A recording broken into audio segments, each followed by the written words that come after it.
태공주 수필일론 중년 법정스님의 무소유.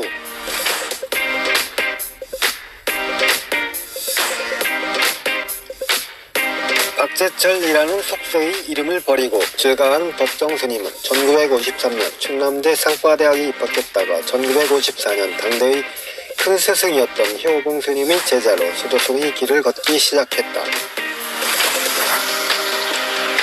이후 지리산 쌍계사, 가야산 해인사, 조계산 송광사 등에서 수도 생활을 했으며 늘 정갈한 수도승의 모습을 보였다.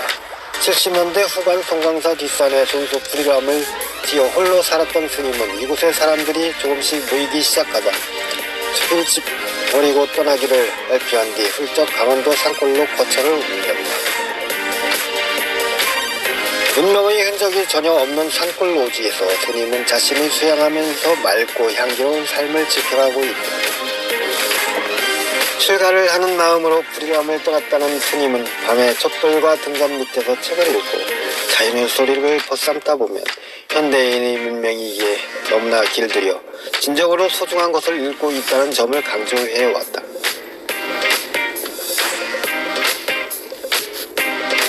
특히 본인이 발표한 책의 제목인 무소유를 실천해 보임으로써 물질의 미전 속에서 생활하고 있는 현대인들에게 경종을 울렸다. 얼마 전 시인 유시화가 스님의 산속 생활과 편지글을 묶은 산문집 봄, 여름, 가을, 겨울을 표현했다. 이 책에는 강원도 산골 오두막에서의 삶의 계절별로 전개되어 있다. 법정스님 수필집 무소유의 표제 수필.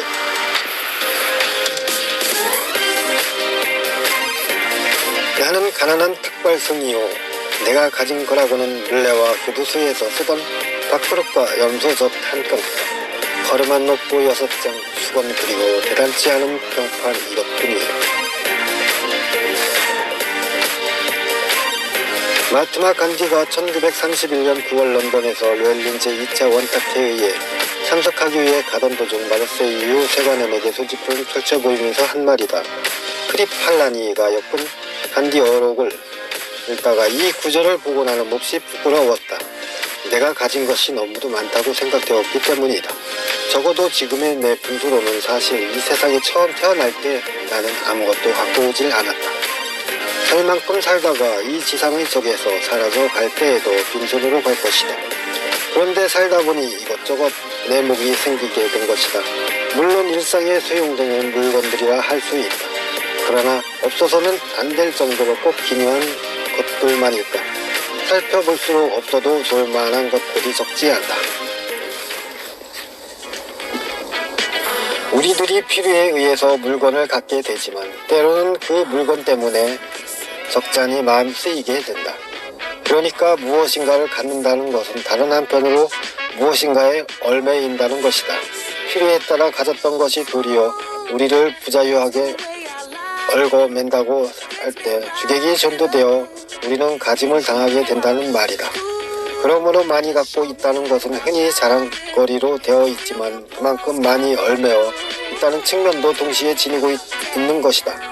나는 지난해 여름까지 이름 있는 난초 2분을 정성스레 정말 정성을 다해 길렀다. 3년 전 거처를 지금의 다해원으로 옮길 때 왔을 때 어떤 스님이 우리 방으로 보내준 것이다. 혼자 사는 것처럼 살아있는 생물이라고는 나하고 그 애들 뿐이다. 그 애들을 위해 관계서적을 구해다 읽고 그 애들의 건강을 위해 하이폰 애쓴가 하는 비료를 받아 건너가는 친지들에게 부탁하여 구해오기도 했었다. 여름철이면 서늘한 그늘을 찾아 자리를 옮겨주어야 했고 겨울에는 필요 이상으로 실내 온도를 높이곤 했었다.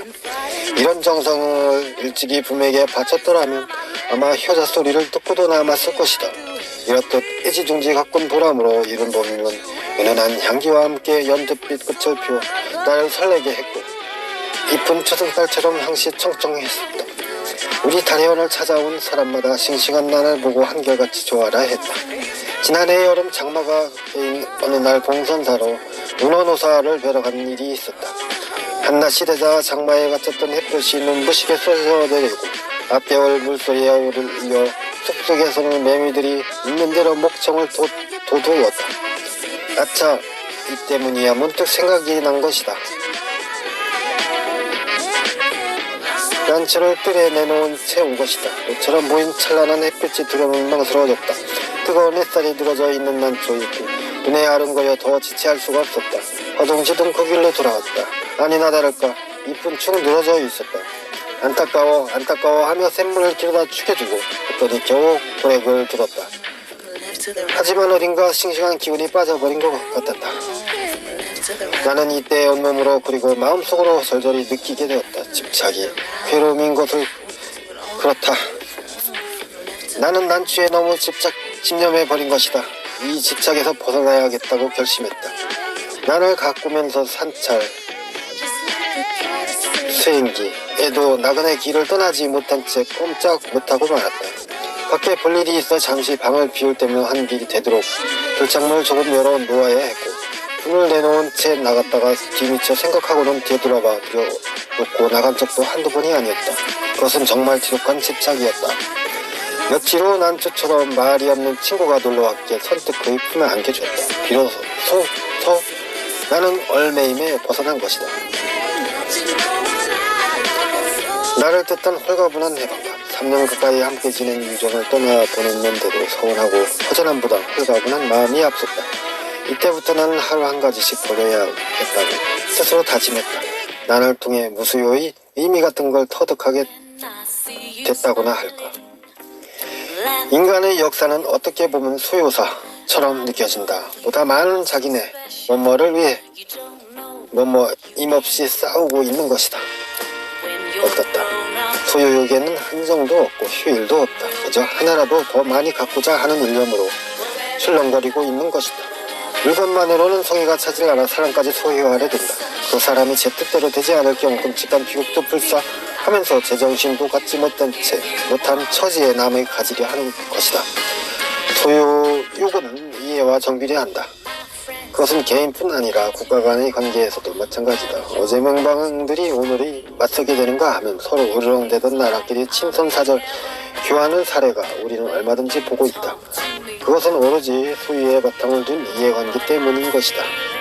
만약 인간의 역사가 소유사의 무소유사로 그 향을 바꾼다면 어떻게 될까? 아마 싸우는 일은 거의 없을 것이다. 주지 못해 싸운다는 말은 듣지 못했다. 간디 또한 이런 말도 했다.